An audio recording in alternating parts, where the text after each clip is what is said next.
Morning Morbi હું સરકારી ઉચ્ચતર માધ્યમિક શાળા રાપરમાં છેલ્લા 5 વર્ષથી વોકેશનલ ટ્રેનરની ફરજ બજાવું છું. આજના વિડીયોમાં આપણે જોઈશું ક્રેડિટ વેચાણના પાસા અને તેની શરતો. ક્રેડિટ વેચાણ એટલે ઉધાર વેચાણના પાસા અને તેની શરતો.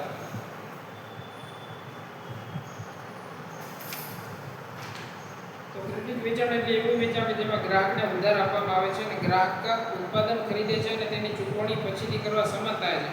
ક્રેડિટ વેચાણ એ એક પ્રકારની વેપાર ક્રેડિટ છે. તેમાં ગ્રાહકો તરફથી કંપનીએ નાણાં લેવાના હોય છે. ક્રેડિટ વેચાણમાં મોટે ભાગે બિલ બનાવવાના 1 મહિનામાં રકમ ચૂકવવાની હોય છે, પરંતુ એ સમય વધારે લાંબો પણ હોઈ શકે.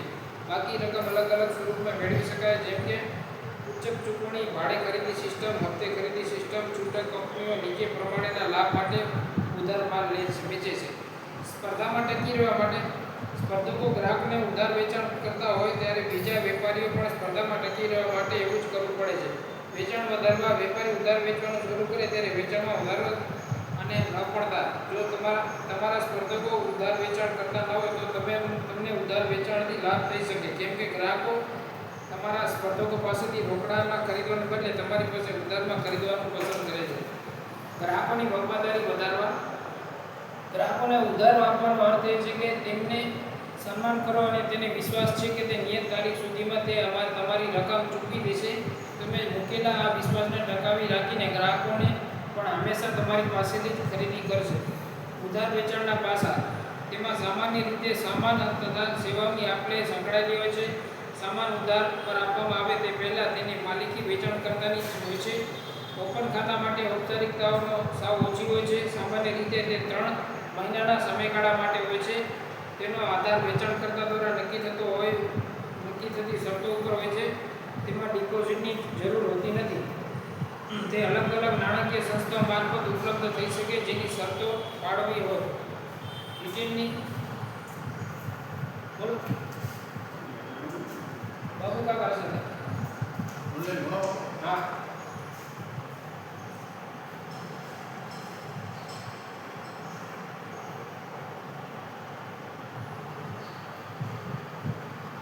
ઉધાર વેચાણ કરાર એ સામાનના વેચાણ માટેનો કરાર છે, જેમાં ખરીદીની પૂરી રકમ અથવા હપ્તામાં ચૂકવણી કરવાની હોય છે.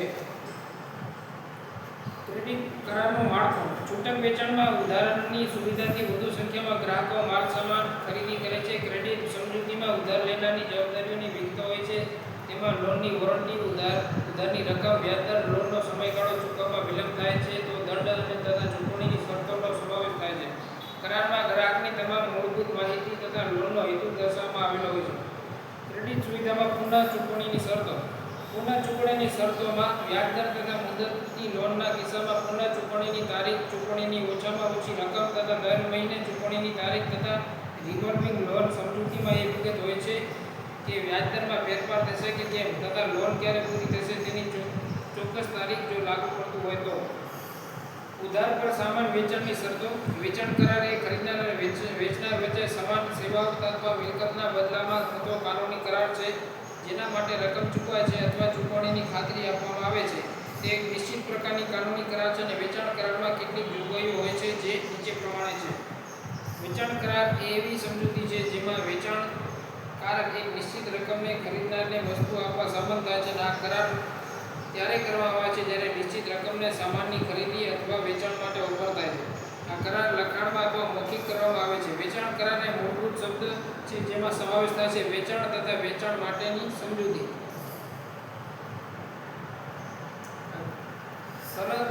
શરત અને વોરંટી વચ્ચેનો તફાવત. વેચાણ કરારમાં મુખ્ય બાબત માલસામાનની સામગ્રીની વસ્તુ હોય છે.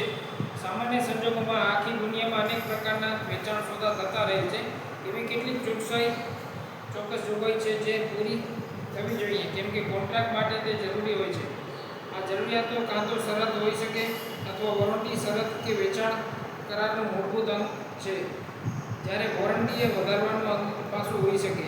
બીજા શબ્દોમાં, શરત એ એવી વ્યવસ્થાનો ભાગ છે જેની હાજરી સોદો થતી વખતે હોવી જોઈએ, જ્યારે વોરંટી એવી લેખિત ખાતરી છે કે જ્યારે વેચાણકર્તા કે ઉત્પાદક દ્વારા ખરીદનારને આપવામાં આવે છે અને ચોક્કસ સમયગાળામાં વસ્તુ ખરાબ થવાના કે ખરાબ નીકળવાના સંજોગોમાં કાં તો બદલી આપવામાં આવશે અથવા રિપેર કરવામાં આવશે. શરત અને વોરંટીના વચ્ચેના તફાવતને નીચે મુજબ દર્શાવવામાં આવ્યો છે.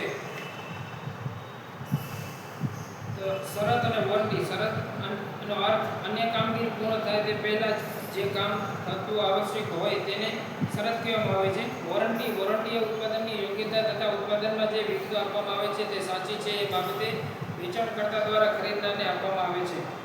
શરત ઇન્ડિયન સેલ્સ ઓફ ગુડ્સનો કાયદો 1930 ની કલમ 12 છે. ઇન્ડિયન સેલ્સ ઓફ ગુડ્સનો કાયદો 1930 ની કલમ 12 છે. તે કોન્ટ્રાક્ટના હેતુ સાથે સીધો સંકળાયેલી હોય છે. વોરંટી કોન્ટ્રાક્ટના હેતુ સંદર્ભે વધારાની જોગવાઈ છે. શરત કોન્ટ્રાક્ટ રદબાતલ કરવાનો છે અને ઉલ્લંઘન બદલ નુકસાનીનું વળતર માંગી શકાય છે. શરત ઉલ્લંઘનને વોરંટીનું ઉલ્લંઘન ગણવામાં આવે છે. વોરંટીના ઉલ્લંઘનથી શરત પર કોઈ અસર થતી નથી.